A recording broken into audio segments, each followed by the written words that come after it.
Hi friend, good morning. দেখো, আজকে মালাইকারি বানাবো বলে দোকানে গেছিলাম দুধ নিয়ে আসতে। সবাই তো নারকেলের দুধ দিয়ে করে, আমি কিন্তু পাউডারের দুধ দিয়ে করি। দেখো, রেড কাউ পাউডারের দুধ, মানে প্যাকেট দুধ, সেই দুধটাই আনতে গেছিলাম আমি আর মেহা সকালবেলা উঠেই নতুন জামা পরে নিয়েছে।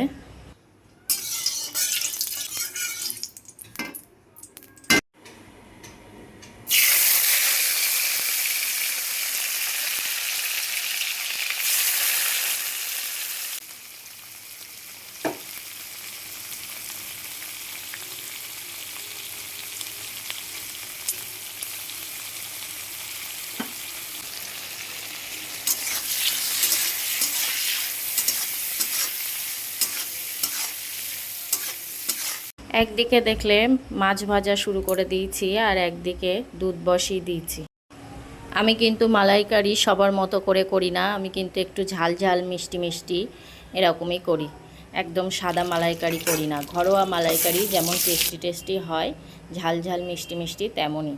দেখলে এখানে মাছ ভাজা করে নিয়েছি, সেই মাছের তেলে অল্প পরিমাণে তেল দিয়েছি আর একটু দিয়ে কালো জিরে দিয়ে, আর মিক্সিতে বেটে রেখেছিলাম মশলা, তার মধ্যে ছিল আদা, অল্প একটু জিরে আর টমেটো দিয়ে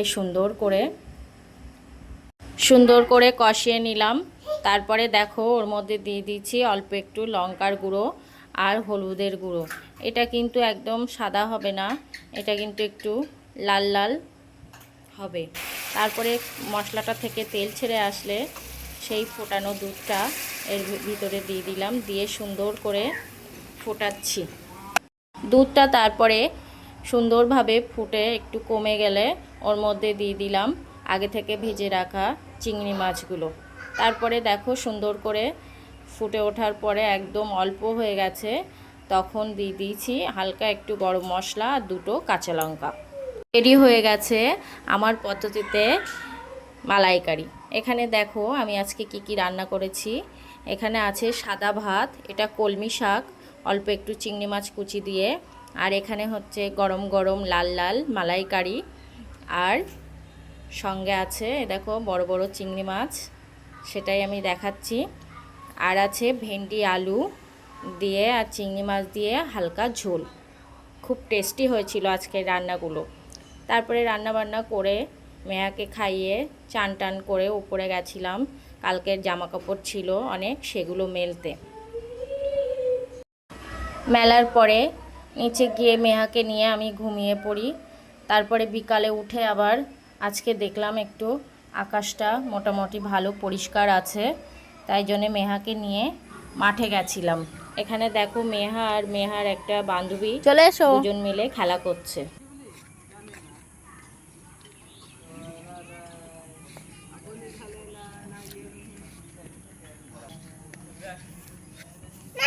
মেহা খেলতে খেলতে হঠাৎ করে দৌড়িয়ে আমার কাছে চলে আসলো। তারপরে দেখো ওয়েদারটা দেখে নাও, খুব একটা পরিষ্কার না, হালকা হালকা মেঘ করে আছে, হয়তো বৃষ্টিও আসতে পারে। আমি মেহাকে বারবারই বলছিলাম চলো মা বাড়ির দিকে যাই, সন্ধে হয়ে গেছে, লাইট জ্বলে গেছে। মেহা অনেক দিন পরে এসছে, আজকে বাড়িতে গিয়ে একটু দুধ চা খাবো। আমি মাঝে মধ্যেই চা খাই, আর যখনই চা খাই তখনই টোস্ট খাই, টোস্ট দিয়ে খাই, খুব ভালো লাগে। আর দুধ চাটা তো খুবই ভালো লাগে টোস্ট দিয়ে খেতে। দেখো এখানে সন্ধেবেলা মেয়াকে নিয়ে বসে পড়েছি আমি চা খেতে, আর কতগুলো টোস্ট নিয়ে বসেছি দেখো। তোমরা আবার মনে মনে ভেবো না এ কী খাচ্ছে রাক্ষসের মতো, এক গাদা টোস্ট নিয়ে বসেছে এক কাপ চায়ের সঙ্গে। আমি কিন্তু চা খাবো না, আমি এই বিস্কিটগুলো যতক্ষণ থাকবে ততক্ষণই চা খাবো, তারপরে আর চা খাবো না। আমি চা তো খাই না, শুধু বিস্কিট খাই চায়ের সঙ্গে ভিজিয়ে ভিজিয়ে। আমার মেয়েও চলে আসছে।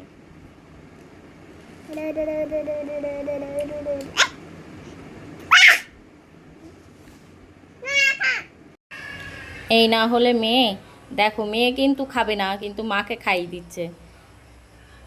এই জন্যেই বলে প্রত্যেকটা মেয়ের একটা মেয়ে সন্তানের প্রয়োজন, কিনা তার কষ্ট বুঝবে। আমার মেয়ে দেখো খাওয়ার চেষ্টা করছে, ও কিন্তু খেতে পারে না, তাও দেখো চেষ্টা করছে, এটাই আমার খুব ভালো লাগলো। পরে চা খাওয়ার পরে মেহাকে নিয়ে পড়াতে বসলাম। দেখো এখানে মেহা কি করছে। বসো, ঠিক করে বসো।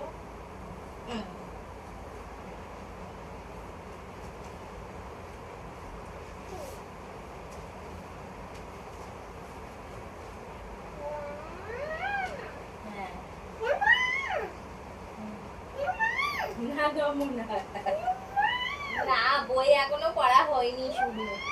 এক্ষুনি নম বললে হবে না। দুষ্ট মেয়ে। দাও, হাত দাও, আঙুল দাও, আঙুল দাও, আঙুল দাও। নম এখন না, বই পড়ার পরে নম করতে হয়। হ্যাঁ মা, হ্যাঁ হ্যাঁ, আঙুল আঙুল দাও, ফিঙ্গার দাও। হ্যাঁ, বলো ওয়াই, অজগর আসছে তেরে, আর আমটি আমি খাবো পেরে। একটু পরেই মেহা বসে আছে, আর পড়বে না। তারপরে আমি চলে গেলাম রাত্রের খাবার বানাতে। এখানে দেখো ভাত বসিয়ে দিয়েছি, আর মেহার জন্যে খাবার বসিয়ে দিয়েছি। তারপরে মেহাকে খাইয়ে নিলাম, খাইয়ে বিছানাটা পরিষ্কার করে নিচ্ছি শোয়ার জন্যে। এখানে দেখো মেহা দুষ্টুমি করছে, আর আমি যখনই নিচু হই মেহা আমার পিঠে উঠবে আর বলবে ঘোড়া ঘোড়া। এখানে দেখো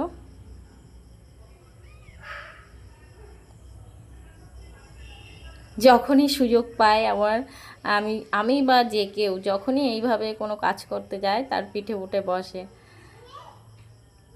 কত সুন্দর একটা মুহূর্ত দেখো আমি ক্যাপচার করেছি। এখানে মেহা পড়ে যাচ্ছিল, লাগেনি ওর।